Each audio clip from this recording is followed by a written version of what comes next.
Welcome to Verastahl, a YouTube channel devoted to my horror stories. I'm Brandon Faircloth, and if you enjoy the stories that you're about to hear, please like, share, and subscribe. Before we begin, I'd like to mention that my newest book, The Inner Dark, is coming out in just a few days on August 3rd. It's available now for pre-order and will be available both on Kindle and paperback when it releases in a couple of days. And you can find links to that as well as all of my other books down in the description below. Below those links, you'll also find a link to an ad that I just created and put out for the book on this channel.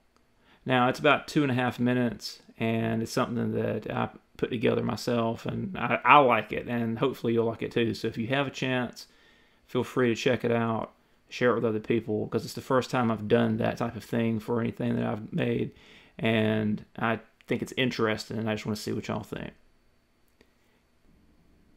As I've done the last few times, I'm going to have two different stories tonight. One a short story, and then one a longer short story. And they're fairly different from each other, so hopefully you'll enjoy them both and find different things to like in each of them. The first story is called Self-Starter. He was sitting alone in seat H of row 47. Minutes earlier, seats around him had been full of cheering fans, but now they'd all been herded into one of 5 separate holding areas while we determined any potential threats. If the tip was right, this guy had somehow smuggled in enough explosive to take out everything in a 50-yard radius of where he was sitting. Hey Timothy. That's your name, right? He grinned at me. Yep, that's my name. I edged into the row in front of him. I was wearing a flak vest, but it wouldn't save me if he had something serious. If it was even on him at all, but no, I had to focus. Get him to focus. Get enough info or get close enough to make sure he didn't have a dead man switch. Tim? You've got a lot of people really scared right now. He raised his eyebrows. Is that so? Yeah. We got a tip about an hour ago with your name and picture. Said you brought a bomb in here today. Planned to kill a lot of people. He just looked at me placidly like I was telling him we were out of his favorite soda. Now, I'm hoping this is all a false alarm, but we have to check. So Tim, did you bring an explosive device in here? Frowning, he shook his head. No, of course not. My stomach unclenched a little. Okay, that's good. That's great. Not that I don't believe you, but do you mind standing up and taking off your shirt? He did so without complaint, turning in a small circle before I could even ask. When he was done, he pulled down his shorts and underwear and did another turn before sitting back down. See? No bombs. I stared at him. Why are you so casual about this then? He wasn't looking at me now, but staring up into the sun. He teaches that fire is everything. From the stars that light the universe to the electricity driving our brains, fire is life. He looked back to me and he was weeping. The gift of control and harness our fire is such a blessing. He smiled wetly. He taught us that too. What are you...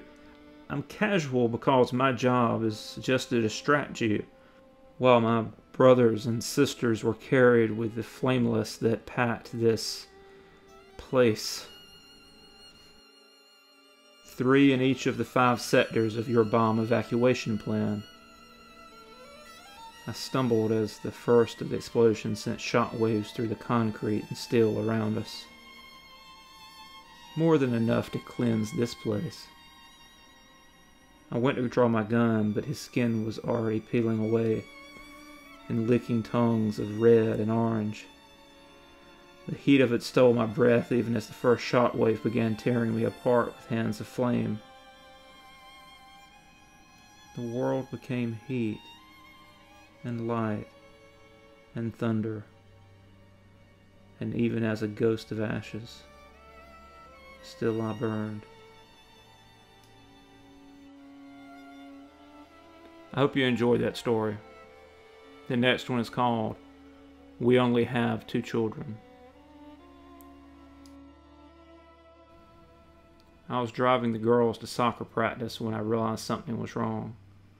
They were back there alternating between chattering happily with each other, bickering, and competing to tell me something while telling the other to be quiet. They were talking now. All normal stuff that, at least on most days, was enjoyable background noise as I focused on driving and whatever else was on my mind at the time. But as we got off the freeway and started down the exit toward the soccer field, a new sound emerged from the back. A voice, high and soft, but unmistakably that of a young boy. "We're gonna be late." My eyes snapped immediately to the mirror, and in its reflection I could see the girl sitting on the front row of seats like always. But instead of being followed by a shadow and a view of receding road out the back glass, my eyes now went to the child staring at me from the second row of seats. I had to fight the urge to slam on the brakes, but instead I slowed down, trying to stay calm as I pulled into the parking lot of a nearby shopping center. Stopping, I turned around slowly, half expecting the boy to be gone, just a temporary phantom of my imagination. Instead, he stared at me with the same confused look that my daughters did. He looked to be 6 or 7, so a couple of years younger than our younger daughter, but I'd never seen him before in my whole life. June started to ask why we had stopped, but I spoke over her, my voice even but strained in my own ears. "Son, why are you in our car? Did you get lost?" He frowned at me. "What do you mean, Dad? I thought we were going to soccer." I glanced at my daughters, who looked like I'd gone crazy. No, I knew how many children I had. That was absurd. And this stranger, he could be dangerous, young or not. Waving my hand at them and the sliding door next to June, I told them to get out of the car. The boy went to do the same, but I told him no. He was to stay where he was. The girls tried to complain, but I told them to hush and stand out where I could see them. When they had, I called their mother. "Hey, hon, did you get them to soccer okay?" On the way still, but something's come up. Marcia, how many children do we have?" She laughed. "I hope only 3. My blood went cold. 3? Swallowing thickly, I looked in the rearview mirror again. The boy was just watching me, his face troubled. "Tell me their names, please." "Kevin, you're scaring me. Just tell me. Please." "Okay. June, Allison, and Toby. Now tell me what..." My mind was racing as static filled my head. What? Is this some kind of joke? Is what a joke? What's going on, okay? Are Toby and the girls okay? "We don't have a child named Toby." I said it in a hissing whisper, but I felt sure the boy still heard it. I didn't care. I was growing scared and angry, and I wanted whatever this was to stop. There was a brief pause, and then... "Where are you? Like, right now, where are you at?" I glanced around. The shopping center right off the exit for the field, in front of that bakery we got Allison's cake at last year. Are the kids all okay and safe? Yes, of course they are. But I don't know what that has to do with... Just wait there, okay? Keep an eye on them. I'm leaving work now, and I can be there in 20 minutes. Do you need to stay on the phone with me, or are you okay to wait? I frowned. She thought I was crazy. Maybe even dangerous. I wanted to feel indignant anger at the idea, but was it so far-fetched? I trusted her, and this was way beyond any kind of practical joke, so what did that leave other than there was something wrong with me? Hand trembling, I rubbed my face. Sure, yeah, I'm okay. I'll keep all 3 of the children safe until you get here. Don't worry. Marcia was there in less than 15 minutes, and she was clearly terrified. She left her car in the parking lot and drove us to her mother's to drop off the kids. Carolyn seemed concerned, but not about this little boy they kept calling Toby. She swept him up in a hug when the kids ran to the house, toting him inside with the others while asking how their day had been. The pit in my stomach just continued to grow as we pulled out of our driveway and headed toward the doctor. We were halfway there when I forced myself to speak. So, I'm crazy, is that it? Marcia glanced over and gave me a worried-looking smile. No, you're not crazy. But I think something's happened. Maybe you hit your head and don't remember, or something is going on inside that made you confused. I mean, shit, you don't remember your own son. Something had to happen, right? I looked away and nodded. Yeah, sure. I don't remember anything like that, but sure, it makes sense. We rode on in silence, and when we reached the doctor's office, Marcia got out right away and started heading toward the front door. I was halfway out of my seat when I remembered to get my insurance card out of the glove box.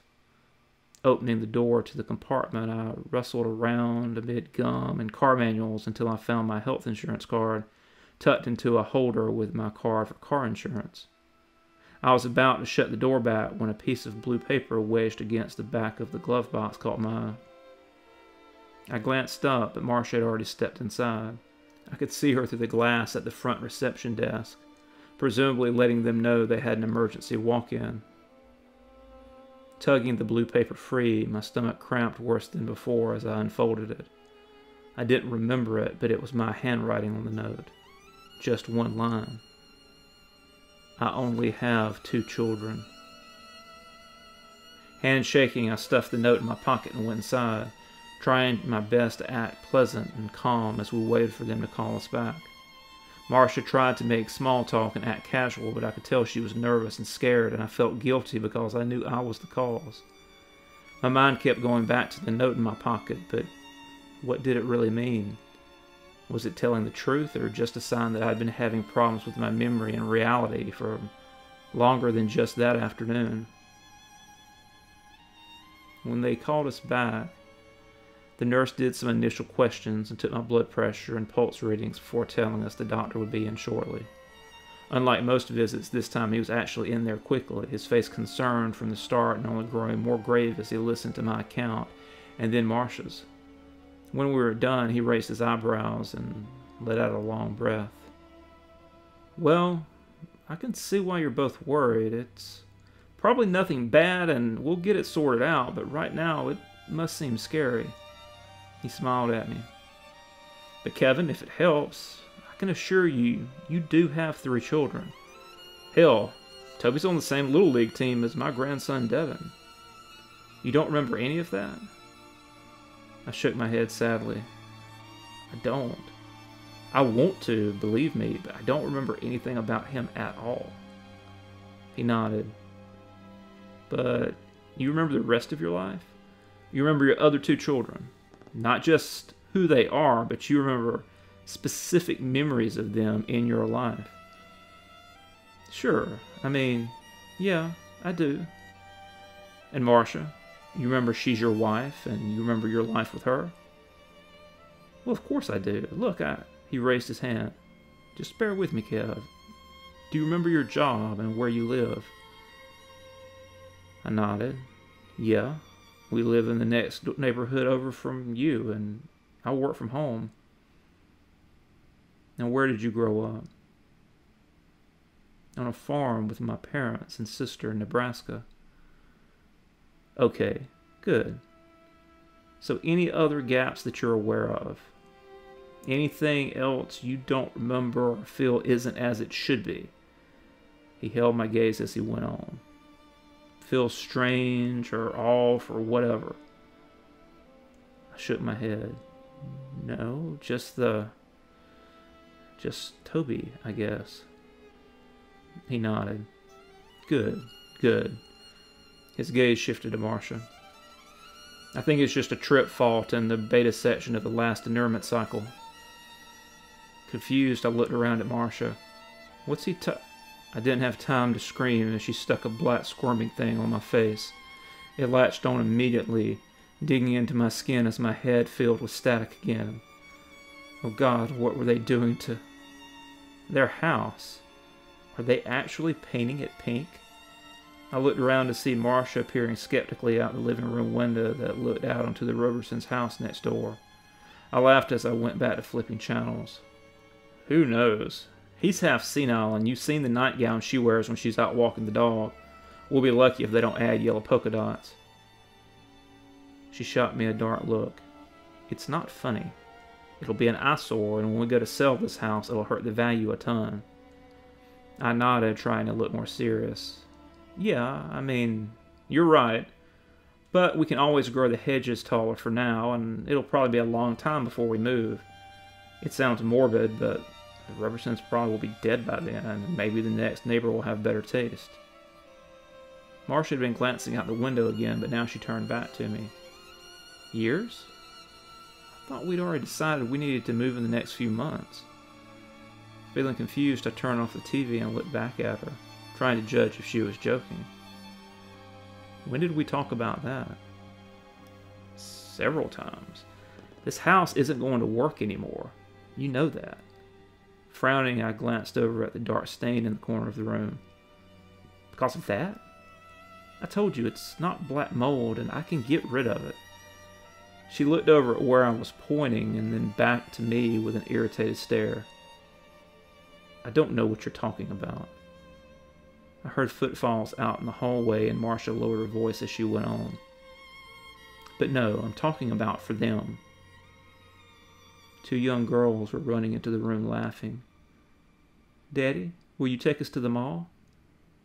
I stared at them, paralyzed by the unreality of it all. Glancing at Marcia, she didn't seem to think anything strange was going on at all, as she was smiling at the girls and looking at me expectantly when I didn't answer them. Looking back at the children, I forced a smile of my own and nodded. Sure, give me just a few minutes and I'll be glad to take you. The bigger one came up and hugged my neck, followed quickly by the younger girl, who shoved the older one out of the way and gave me a kiss on the cheek as she said, "Thank you, Daddy," and ran back out of the room with the other in tow. Marcia was laughing. They're getting along today, but they're 9 and 11 now. They're already getting where they snipe at each other more, and by the time they're teenagers, we'll need to have separate space for them. Sharing a bedroom at that point won't be good for either of them or us. Swallowing, I nodded, trying to keep my expression neutral. Yeah, I'm sure you're right. I guess I'll take them to the mall. My face felt like a mask as I stood up and left the room, and my chest was so tight it was hard to breathe. I think I'd covered it well enough, but how long could I go on like this? How long should I go on like this? Because I didn't want to scare Marcia or those sweet little girls, but I had no idea who they were. As far as I knew, we didn't have any children. I made it through the trip to and from the mall and dinner that night, but by 8 I said I didn't feel well and went to bed early. It wasn't a lie. I was terrified that I'd gone insane or had a stroke or something. but I also felt compelled to not tell Marcia about it. I told myself it was because I didn't want her to worry or be frightened, but I was the one that was frightened. And the idea of her catching on that I didn't remember June and Allison, well, it scared me even worse. She kissed me on the ear when she came to bed a few hours later, and I pretended to be asleep. In truth, I hadn't slept at all, and by the time I knew she was out, I was sliding out of bed and pacing the house. I needed to figure out what was going on, or if I needed to get help. Maybe walking through the house and looking at everything would break something loose and give me my memory back. So that's what I did. I walked through the downstairs, recalling different memories of times we'd had there. Specific memories of being in the kitchen, or the hall, or our bedroom. Then I went upstairs where I had my office and where, apparently, the other end of the Jack and Jill bathroom opened up into those little girls' room. I had memories from upstairs too, but just like downstairs, just like everywhere, June and Allison weren't in any of them. Not them, their room being a little girl room, nothing. Heart pounding my chest, I trudged back downstairs and went and sat on the living room sofa. What was wrong with me? And when did it start? Casting my gaze around the room, my eyes landed on the damn stain in the corner. How long had the stain been there?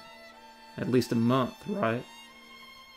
Or was it a year? I didn't know that anymore either.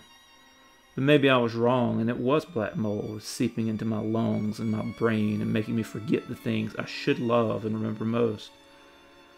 Grimacing at the thought, I went and got a bottle of bleach and dumped some on a sponge. The smell was sharp in my nostrils, but I didn't care. I wanted this damn thing gone.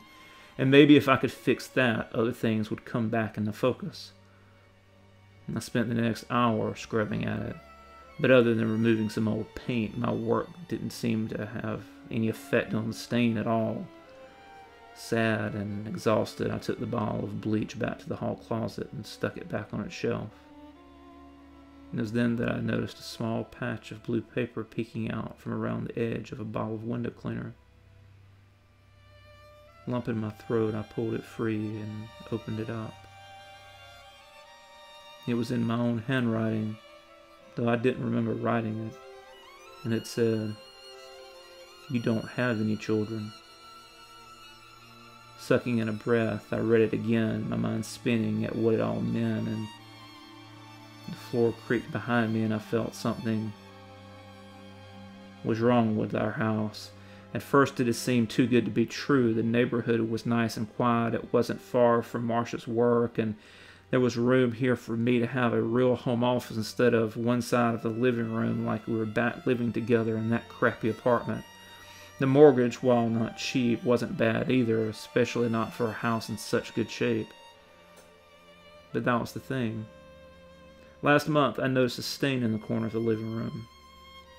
At the time, I thought it was maybe mildew coming through the paint or a bit of water damage from a leak in the roof the house inspector had missed. But it kept getting worse over time, and it hadn't rained in a couple of weeks. It was almost as big as a man now, a looming shadow in the corner of the room that I hadn't been able to get rid of despite scrubbing it down twice. I wanted it fixed, but we didn't have the money to get someone to come look at it yet. And besides, Marcia acted like she didn't notice it. She never explicitly said it wasn't there, but she would just kind of shrug and change the subject when I brought it up. Like it wasn't a big deal, or she didn't want to talk about it for some reason. So I'd been trying to just ignore it for the moment. But it was hard, especially when I began feeling weird. It started with me waking up in the middle of the night.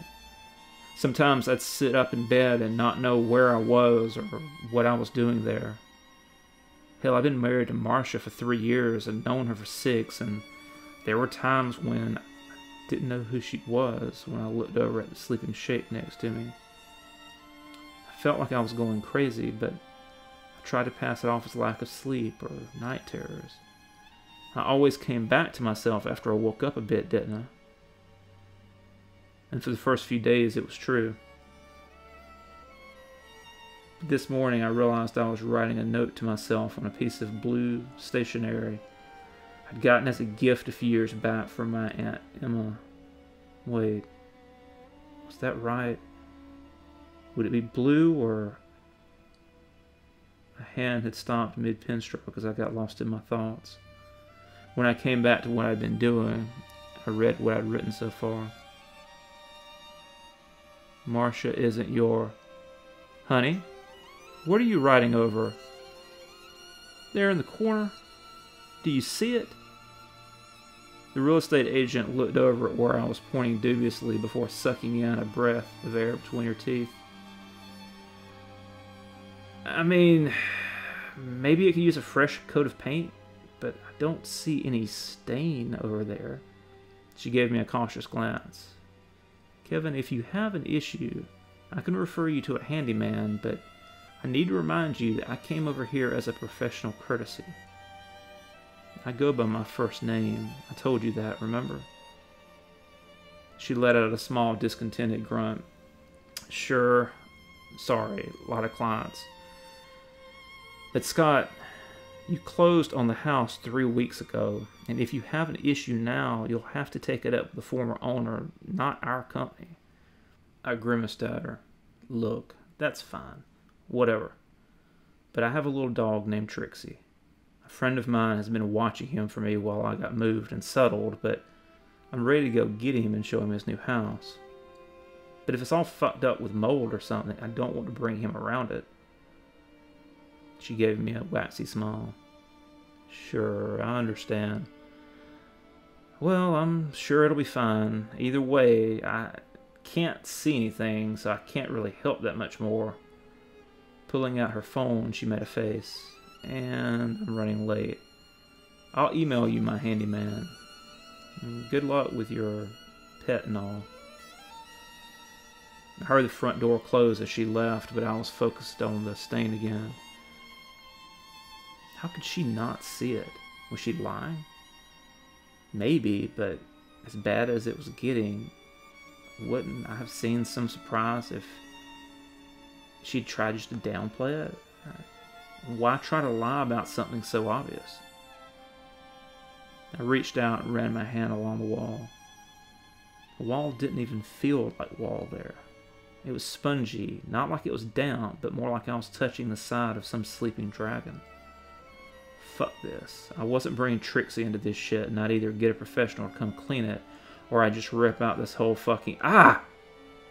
Something had slithered out of the slick darkness at the heart of the stain and was crawling up my arm, biting me as it went. I spun away, trying to shake it off, but it wasn't just me that was turning. The room was turning. The whole world was turning. Everything was becoming brighter and brighter until I had to close my eyes, and when I opened them, we were back home. All three of the kids had been quiet on the way back from their grandmother's house, though I wasn't sure why. Why had we dropped them off there on a soccer day anyway? It didn't matter. I was just tired and glad to be going home again.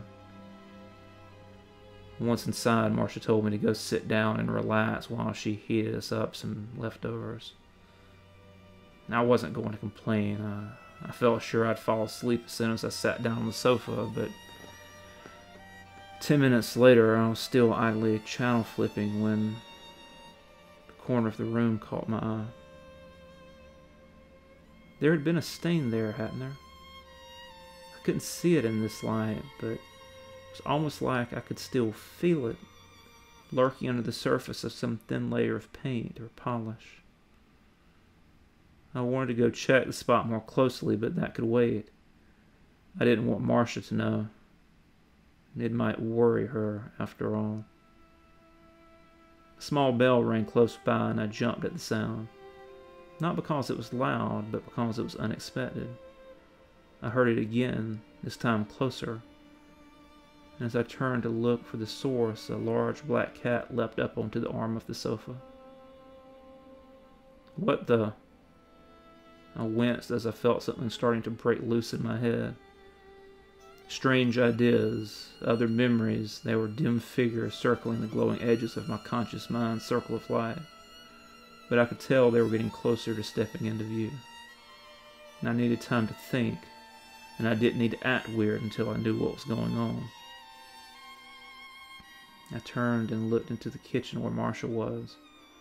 She hadn't noticed my reaction, but something whispered that I should keep it that way. Reaching out gingerly, I gave the cat a brief, gentle pat on the head. "Hey there, big fella." Glancing back into the kitchen, I saw her back was to me. I took the opportunity to slide to the other end of the sofa, away from the creature still staring at me with bright green eyes. It had a simple collar, and on its tag, a name. Birdie. I heard the kids coming back downstairs, and before I knew it, they were in there climbing on me, asking if I felt better now. I lied and said I did, as I didn't want to worry any of them. Didn't want them to know that I wasn't sure that I was married to the woman fixing dinner in the kitchen, or that any of them were my children at all. In fact, the more I laughed and joked and played with them, the more unsure I became that any of this was actually my life. And the more certain I became of something else. I didn't have a fucking cat. Thank you for listening. I hope you enjoyed these stories, and if you did, please like, share, and subscribe. And for more information of my books, you can follow the links down below, and you can also go to Verastahl.com, where you'll get news, updates, releases, and sales. And you can also always check the notification bell on this channel to make sure you get notified whenever I post a new video. And as always, thank you for listening, thank you for reading, and thank you for supporting everything that I do. Until next time.